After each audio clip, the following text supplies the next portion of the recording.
از نصرت هادیمه سال 1968 اجدایی بویم نکجی ریوبری سنتر بهدینان یا دزگاه ستلایت کردستانم کش دو تلویزیونا پیکتن کردستان تیوی و زاگرس تیوی هر دو ارگان پارتیا دموکراتا کردستان نه یک به زمان عربی و یک به زمان کردی.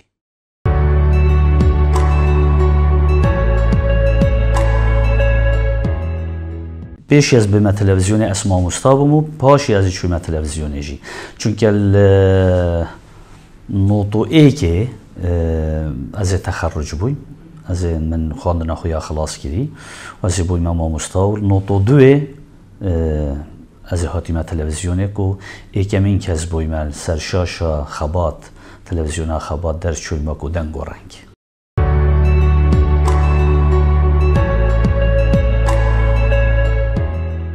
هیوی دارم او ناو دنگی من بخود شکری او پاقجیا بو من ناو خود ببری او پاقجی بو من ببینیتن و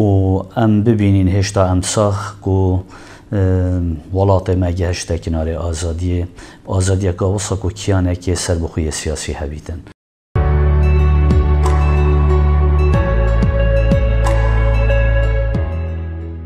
باز چه بجمت خور نه بجام بجینم حشی پراخت که نکو بجین هیچم قط تصن کیف هم بیپراختید کیف هم بترشکیجتید اوان هر دوکا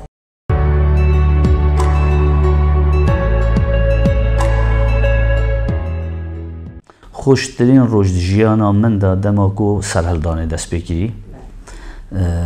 کیف هم گلک هات و از گلک پی دل خوش بوم و از تدای سرکتی بوم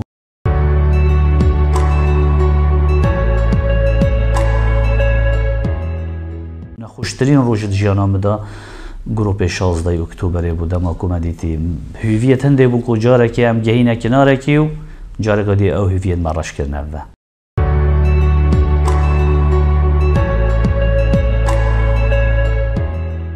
خواستا جیانه یا بردوامه اگر ایک بیجتن از الوری راوستیان از بیجم راوستیان جیانه دایان کو جاوره کرنا مرنه ونینه من گلک هویتین کو از زیادتر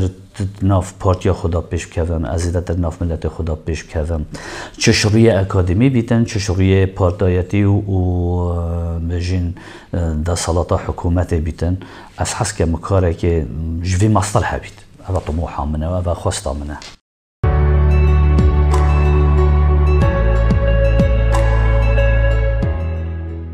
والله من دمه مال نینه من دمی مال نینه کار من وکو راگهاندن هنجد زانن کار راگهاندن چو دمک دست نشان کردی تایبت نینه سپیدی از ایتما دوامه ساعت دو تشتکش ویدین جا سه درد کردم چون نانکت خوم جاره کادی تینه تلویزیون جکند جا ساعت نهی شوی دهی شوی یازده شوی گوری شولیه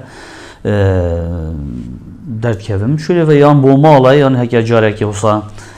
ام حوال بگهینه ای که وقتی زیادتر مچتش دینینه یعنی از بس وی مجیلم